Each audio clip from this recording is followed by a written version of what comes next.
Buen día, bienvenidos a la capacitación del día de hoy.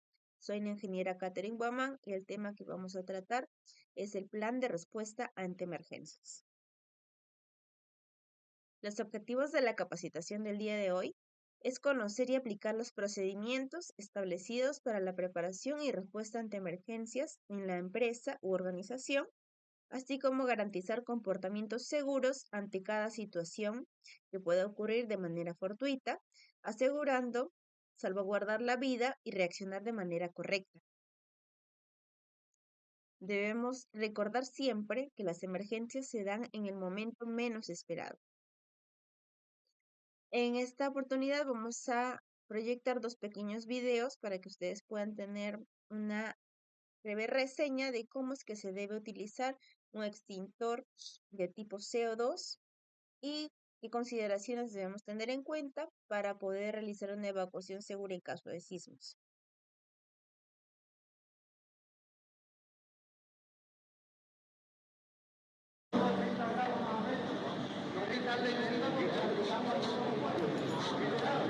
Disparo de pruebas, pues vamos, vente por aquí que está cambiando el viento, vamos a sacarlo para aquí, ¿vale?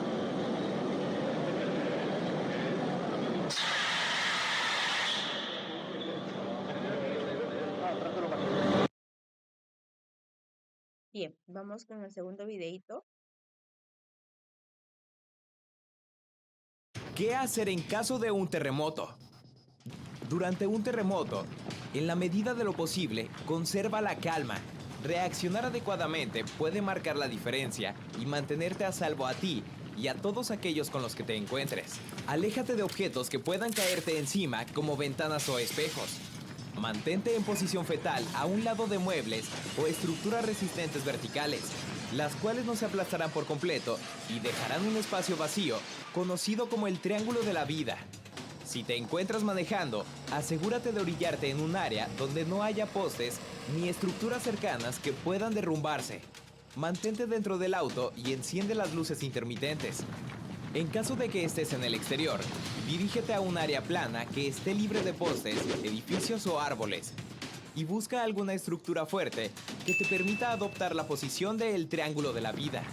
Ten en cuenta que después de cada temblor existen réplicas que podrían llegar a ser más fuertes que el original, así que mantente alerta y permanece en el mismo lugar. Si estás en casa, apaga los interruptores de luz y cierra las llaves de agua y gas, ya que podría haber daños en las tuberías, resultando en una peligrosa fuga. Si vives o te encuentras en un edificio, usa solo las escaleras y pase lo que pase, no utilices el elevador.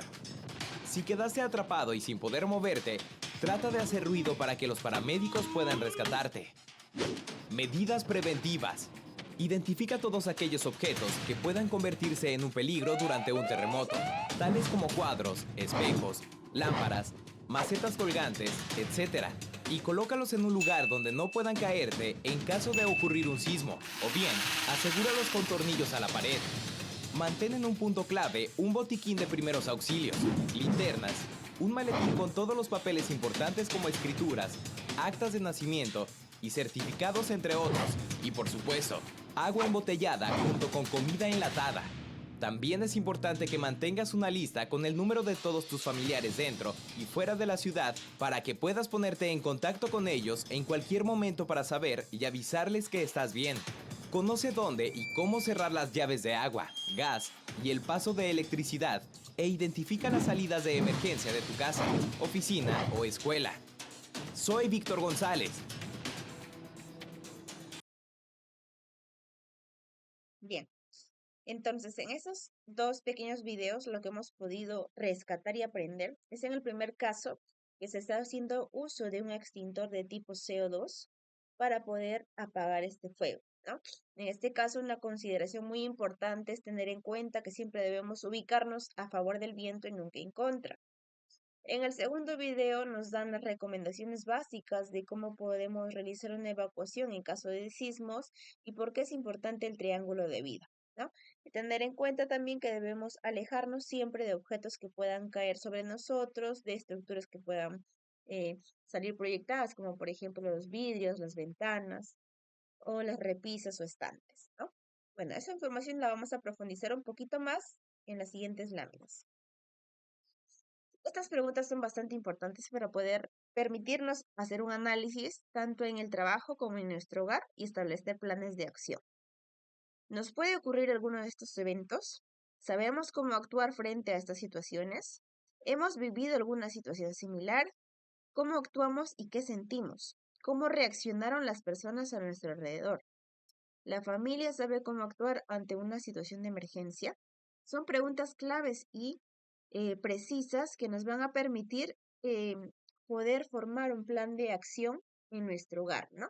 Como por ejemplo, si ocurre un sismo o un terremoto durante el día, ¿cómo nos vamos a encontrar? ¿En qué lugar?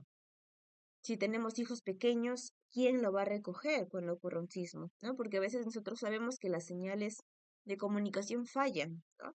No vamos a tener celular. ¿Cómo vamos a llamar a nuestros familiares para preguntar si están bien? Si tenemos de repente adultos mayores que no pueden evacuar por su cuenta, ¿quién los va a evacuar? ¿A dónde van a evacuar? ¿Hemos delimitado, hemos establecido una zona segura cerca a nuestra vivienda? ¿Tenemos una mochila de emergencias? Entonces, esto es bastante importante para poder establecer un plan de acción en casa. Bien, el día de hoy lo que vamos a aprender son los tipos de emergencia, clases de emergencia, las brigadas de emergencia y finalmente el plan de respuesta ante emergencias. ¿Qué es una emergencia? Es un estado crítico producida por una situación imprevista que pone en riesgo la integridad física de las personas y de las instalaciones. Si no actuamos correctamente, esas emergencias van a desencadenar en un desastre. Por ende, van a haber pérdidas humanas y pérdidas materiales. Tenemos múltiples emergencias, ¿no? Aquí tenemos un listado que están mezclados, ¿no? Por ejemplo, si hablamos de emergencias médicas, podemos hablar de repente de quemaduras, de choques eléctricos, de secuestros, de asfixiados, ¿no? Violencia laboral. Si hablamos de seguridad civil, por ejemplo, porte de armas, eh, secuestros, ¿no? Y protección civil, los demás casos, ¿no? Entonces, primero tenemos que identificar qué tipos de emergencias puedo yo presentar en mi centro de trabajo. Una vez identificada la emergencia, tengo que establecer mi plan de acción, es decir, hacer un listado de las actividades que vamos a implementar antes de que ocurra esta emergencia, durante y después. Por ejemplo, en el caso de una quemadura, ¿no? O primeros auxilios, ¿ya? ¿Qué voy a hacer yo antes de? Voy a pues implementar un botiquín de emergencia, capacitar a mi personal en primeros auxilios básicos. Cuando ocurre una emergencia, ¿no? ¿Qué vamos a hacer? Atender al accidentado. Si yo veo que es una herida de gravedad, vamos a llevarlo al centro médico más cercano y para esto yo ya identifiqué cuál es mi centro de médico más cercano, ¿no? ¿Cuál es el número para poder yo comunicarme, ir brindando la información para que tengan, una vez llegada a este lugar, los equipos especializados, ¿no? Para este caso, eh, capacité a mi brigadista, ellos lo socorrieron, quién lo va a llevar en el caso de tener un accidentado, ¿no? Si tenemos SSTR, llevar la hoja de atención médica de la aseguradora, etcétera, etcétera, ¿no? Y después vamos a ir monitoreando a la víctima para que nos den su diagnóstico y se pueda hacer pues el informe de investigación del accidente de trabajo, ¿no? Y su posterior llenado del registro. Vamos a tener múltiples emergencias médicas y esto se ve sobre todo en la capacitación y entrenamiento de primeros auxilios básicos, ¿no? Con respecto a la protección civil, ¿no? Tenemos incendios, explosiones, inundaciones, tornados, nevadas, sequía, derrumbe y desmoronamiento. Cuando hablamos de seguridad civil, tenemos disparo de armas de fuego, portes de armas, homicidio, allanamiento, secuestro, abuso sexual, violencia laboral. Según el tipo de riesgo,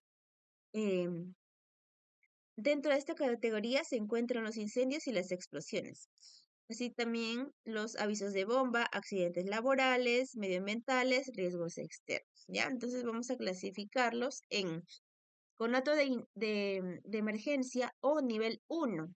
Estos son aquellos eventos pequeños que pueden controlarse o algún accidente leve que requiera solo primeros auxilios básicos. En una emergencia parcial o de grado 2 o nivel 2, requiere personal especializado de la brigada de emergencia, ¿ya? Es posible que se requiera evacuar el lugar. En una emergencia general o de grado 3, se requiere apoyo externo. ¿De quién? De la policía, SAMU o bomberos, ¿ya? Entonces, este personal está altamente capacitado y va a usar todos sus medios de protección necesarios para poder asistir a la víctima, ¿ya? Entonces, tener en consideración que el número de los bomberos es el 116 y el número de SAMU es el 106, ¿ya? Para esto también como recomendación es bastante importante de que ustedes cuenten con el número telefónico directamente de la compañía de bomberos que esté más cerca a su centro de trabajo, para que así podamos agilizar la comunicación. Recordemos que cuando nosotros llamamos a la central de bomberos, que es el 116, ellos tienen que dar aviso recién a la compañía más cercana y por ende ellos recién van a realizar la salida hacia el lugar de la emergencia. Entonces ahí podemos agarrar de repente 1 minuto, 2 minutos que son bastante valiosos en cuestión de lesiones a la vida humana. Según su origen, pueden ser de carácter natural, ¿sí? O antropogénico, es decir, producido por el hombre, ¿ya? De origen natural tenemos terremotos, sismos, temblores, huracanes, tsunamis, tormentas eléctricas, inundaciones, desastres meteorológicos, climatológicos o geológicos. Entonces, de todo este listado, yo tengo que identificar cuáles pueden ocurrir en mi centro de trabajo.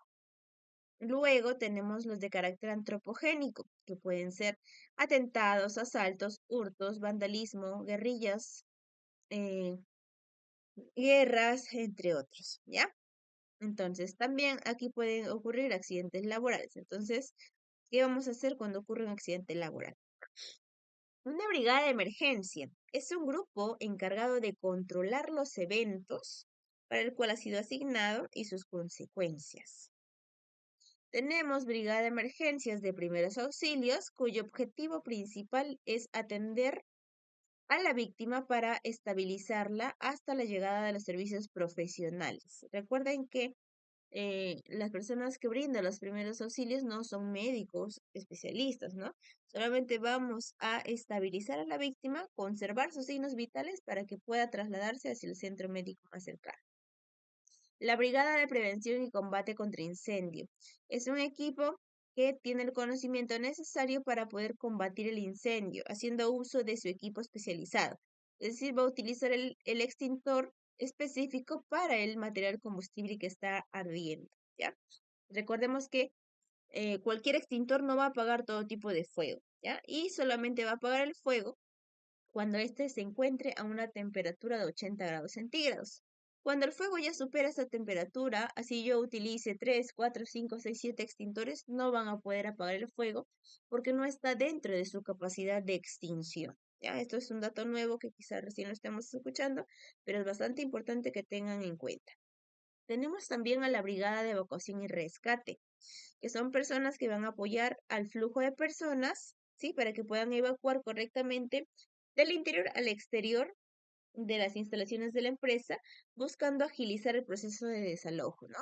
Van a apoyar también en la búsqueda y rescate de posibles víctimas atrapadas y realizan el conteo del personal con la finalidad de garantizar de que todos pues lograron evacuar de las instalaciones, ¿ya? Entonces, dentro de un plan de respuesta a emergencias se considera también un programa de capacitación y entrenamiento para los brigadistas, ¿no? Porque de nada nos serviría contar con brigadistas, pero si estos no son capacitados y entrenados para las funciones que van a cumplir, entonces no van a desarrollarse de la manera esperada. Para esto, los brigadistas tienen que cumplir un perfil, es decir, tienen que tener ciertas condiciones físicas, condiciones psíquicas, ¿sí? Y conocimientos básicos. Dentro de las condiciones físicas, deben tener un buen estado de salud certificado por un examen médico ocupacional, con énfasis en las características osteomusculares, ¿no? Mantener una relación adecuada entre peso y talla y no padecer limitaciones de movimiento, problemas cardiovasculares ni respiratorios que pongan en riesgo su salud. Dentro de las condiciones psíquicas debe tener competencias frente a la capacidad de organización y liderazgo. Es decir, tiene que ser un líder, tiene que tener buenas relaciones interpersonales, vocación de servicio, iniciativa y capacidad de tomar decisiones, no padecer claustrofobia, vértigo, hematofobia o similares, ¿no? Y dentro de los conocimientos básicos debe tener competencias de lectura, escritura, interpretación de planes, procedimientos, señalizaciones, disposición para el aprendizaje. Dentro de señalización, en lo que me quiero centrar yo es que en el Perú tenemos una norma técnica peruana, ¿sí? Que se encarga de las señales de seguridad. Estas son de color verde, amarillo, rojo y azul. El verde son señales informativas, como por ejemplo punto de reunión en caso de sismo, zona segura, salidas de emergencia, ¿no? O salidas para personal discapacitado, por ejemplo. Las señales de color azul me indican obligación. Uso obligatorio de casco de seguridad, uso obligatorio de protección auditiva, ¿no? Etcétera, etcétera. Tenemos las señales de color amarillo que me indican alerta o advertencia, como por ejemplo, advertencia, riesgo eléctrico, advertencia, proyección de partículas, ¿no? Advertencia, piso mojado, ¿ya? Y finalmente hablamos de las señales rojas que me indican prohibición, como por ejemplo prohibido fumar, prohibido hacer fuego, ¿no? O también me indican equipos de emergencia. Como por ejemplo, ustedes van a poder visualizar que cuando hay un extintor, encima hay una señalética de prohibición de color rojo. También tenemos las mangueras contra incendio, ¿no? Entonces, estas señaléticas también son de color rojo, ¿ya? Para que puedan tener en cuenta. ¿Cuáles son los requisitos para formar parte de la brigada de emergencia? Recordemos que es un cargo voluntario, ¿sí? Este personal elegido o designado tiene que conocer la empresa y sus procesos, tiene que tener disponibilidad, perdón, para poder trabajar en equipo, tener aptitudes para actuar frente a una emergencia, deben ser dinámicos, serenos y fuertes, poseer liderazgo, disciplinados, responsables y comprometidos con la empresa. Debe tener buen estado de salud, compatible también con las con las actividades, perdón, que va a realizar. Buenas relaciones personales y buena conducta como trabajador. En resumen, son estas las consideraciones básicas. Bien, una vez que ya se conforme la brigada de emergencia, esta va a estar liderada por un jefe de brigada y luego vamos a tener a los demás brigadistas, ¿ya? El jefe de brigada es quien va a revisar el plan de respuesta a emergencia elaborado por el servicio de seguridad, que en este caso es mi persona. Y una vez que este documento esté aprobado, va a difundirlo a los miembros de la brigada. Tiene la función de liderar y organizar los simulacros de emergencia ante las amenazas identificadas. Va a liderar la respuesta ante situaciones de emergencia, ¿no? Es decir, va a organizar a su personal bajo su mando, va a gestionar los recursos necesarios para atender la emergencia, es decir, ver que se cuenten, por ejemplo, con los equipos de emergencia básicos, con los botiquines, ¿no? Que estén implementados correctamente. Va a coordinar el apoyo con entidades externas, es decir, con policía, con SAMU y bomberos, ¿ya? Los brigadistas tienen la función de identificar e inspeccionar el buen estado de las zonas de seguridad y señalizaciones que ya hemos mencionado en las láminas anteriores.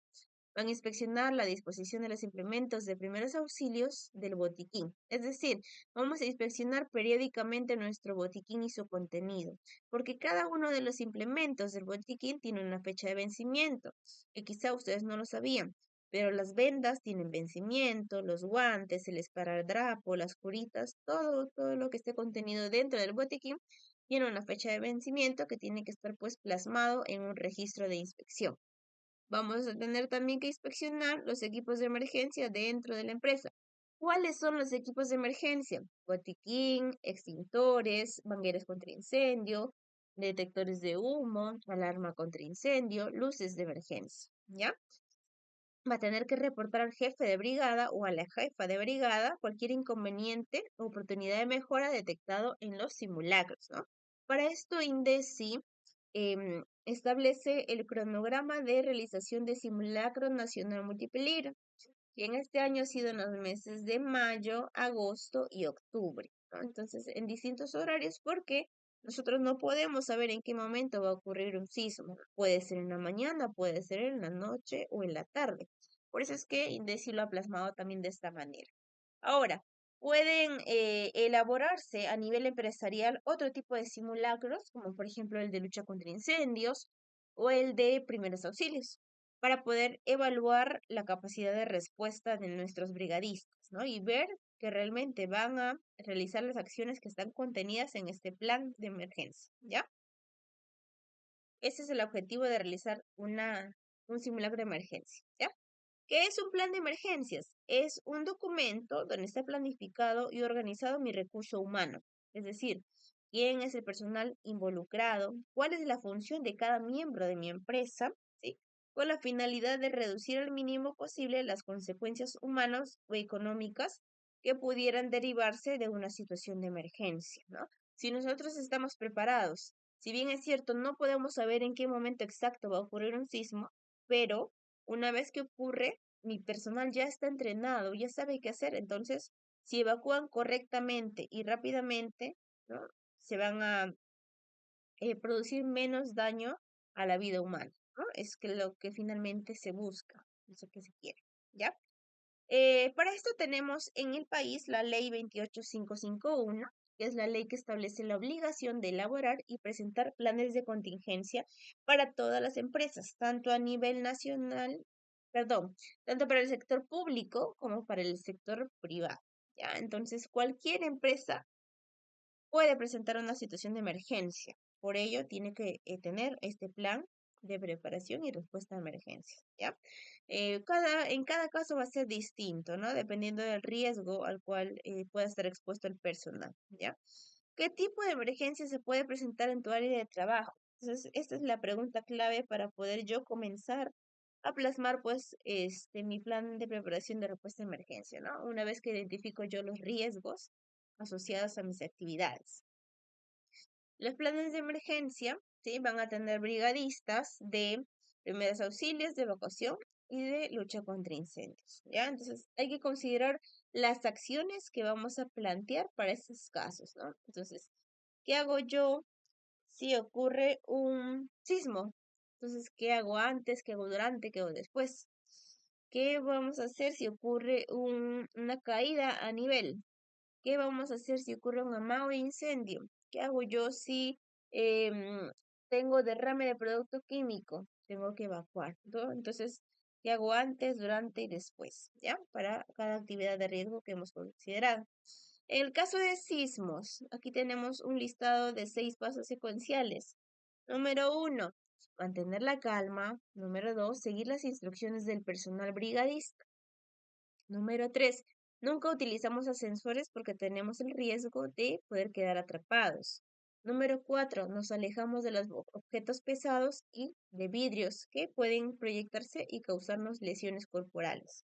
Número 5, nos alejamos de lámparas colgantes y plafones que nos pueden caer y aplastar, ¿no? En este caso, esto fue explicado en el videíto que proyecté de manera inicial. Y en el punto 6 vamos a colocarnos bajo los marcos de puertas o escritorios, ¿no? Garantizando de preferencia el triángulo de vida. O sobre columnas y vigas.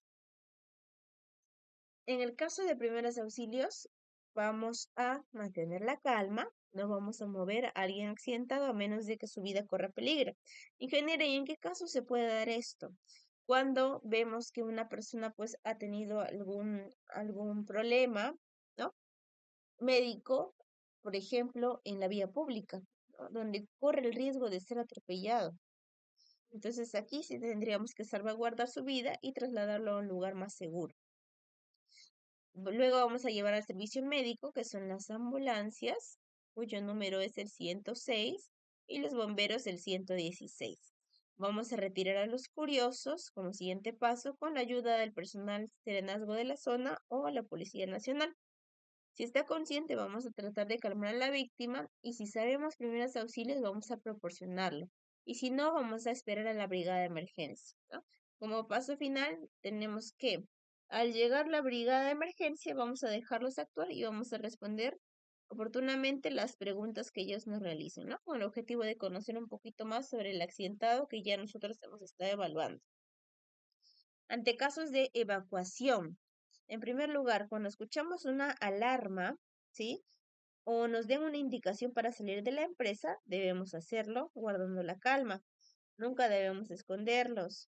Número 3, ubicar la ruta de evacuación más cercana. Para eso es bastante importante realizar los simulacros de evacuación, ¿no? Para que cada uno del personal del centro de trabajo conozca cuál es la ruta de evacuación más cercana al punto donde se encuentra. Si un compañero se asusta, vamos a hacerle saber que todo estará bien. A veces no todos reaccionamos de la misma manera. Algunos tenemos pánico cuando ocurre un sismo, perdón, o un terremoto. Entonces debemos darle tranquilidad y causarle serenidad a esta persona para que pueda evacuar correctamente.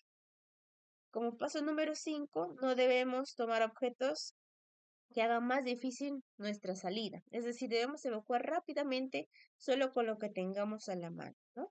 Si estamos en casa, agarramos nuestra mochila de emergencia y evacuamos al punto que ya hemos establecido previamente, ¿ya?